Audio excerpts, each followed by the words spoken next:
The media consensus with Hillary Clinton winning 4 out of 5 states this week is that it's only a question of how and when Bernie Sanders makes his exit. But the Democratic frontrunner on the eve of those primaries getting aggravated on MSNBC when Rachel Maddow asked what would happen if she's ahead in pledged delegates in June. Look, I have the greatest respect for Senator Sanders, but really, what he and his supporters are now saying just doesn't add up. I have 2.7 million more votes than he has. I have more than 250 more pledged delegates. Susan Frischio, why was Hillary getting so exercised? That wasn't exactly a hardball question from Rachel. Well, I'll tell you why, because she went through the same process in 2008. She dropped out when she was even had even better prospects than Bernie Sanders does right now. She dropped out on the last day of the primaries. Well, but that's true. She stuck all the way through it, but I think they had been cutting deals. But in media terms, was that an overreaction to what was not a hostile question?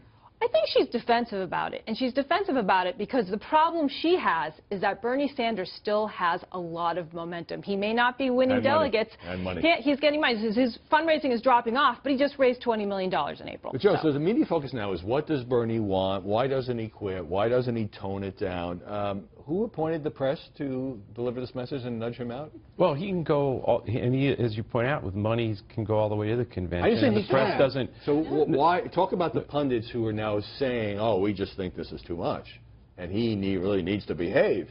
Well, I think that's wrong. I mean, I think he lets Bernie be Bernie, let him go as long as he did. Obviously, Hillary Clinton did, but the point she is making, and I think it's laughable in the coverage, is she got 58% to his 42 in New York.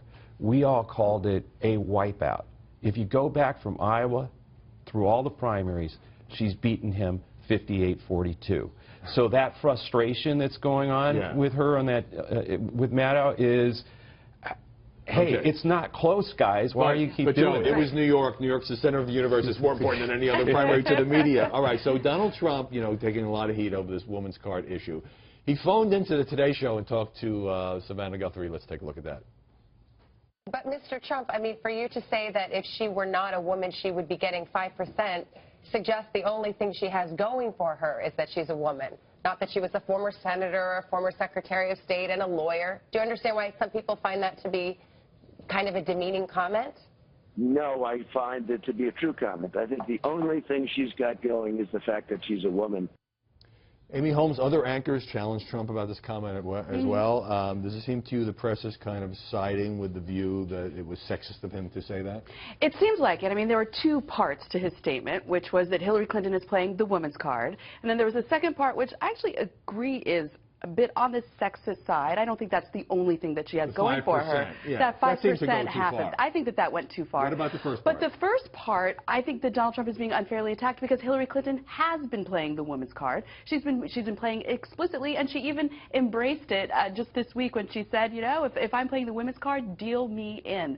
So I think that was a fair criticism of Donald Trump. But to get back to the why won't Bernie drop out storyline with the media, I think it's also because the media gets bored and they want the news story and they want to move on from this because they're also smarty pants and they think they know what's going to happen. So let's start writing that new headline. On this question about Hillary and the Trump reaction, here is the Trump attack. Here's the New York Times. Again, this is a news story. He is likely to attack her precisely because she is a woman in ways that many women find sexist. That's just done as a statement of fact. Well, he's done it so far. He's gone after women based on their appearance, or based on the fact that they're women. He went after Megyn Kelly in some ways that people considered very sexist. He has a track record of doing this, and I don't doubt that he's going to keep doing it going forward. So you're sympathetic to the view that it's a fact, not an opinion or an analysis? He has established himself as someone who's willing to go after a woman based on the fact that she's a woman. And many people consider that to be a sexist move. It's but should that be in the news pages? I mean, that could be analysis of Donald Trump. Why not? Really... I consider it a fact. I mean, it's true. He's done it over and over and over again. I don't think anyone in the Trump camp would deny it either. Just listen to what he said. Well, of course they would deny it. No, they wouldn't deny what he said. He has come out and said, remember the attacks on Rosie O'Donnell? But hold on. The question is, should the New York Times be saying this is what he's likely to do in the future? Yes, as because if they're it is predicting quite events obvious instead that of that's what reporting he's them. going to do, in my opinion. I don't think there's Well, any he's running question against about Hillary that. Clinton, so it's not patty cake. I wanted to bring I was up one trying more. to stay out of Yeah, the you said let the women fight. All right, so the Veep stakes. So the Hillary camp leaks a very specific story to the New York Times saying she's having extensive discussions about 15 to 20 possible VP candidates and mentions some names: Tim Kaine, Mark Warner, Sherrod Brown, Deval Patrick. Also, we're open to a woman, and the Boston Globe goes crazy and says, aha, Elizabeth Warren.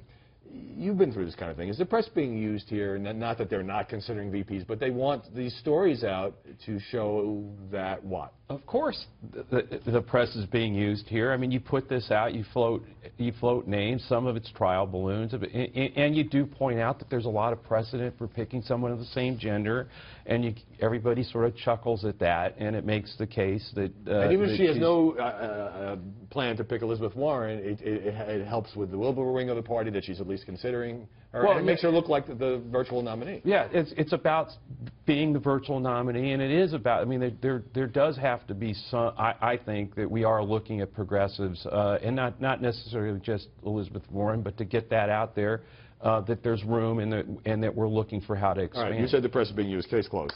We'll talk more about it next week. Joe Trippi, Susan Frischio, Amy Holmes. Thanks for stopping by this Sunday. Ahead on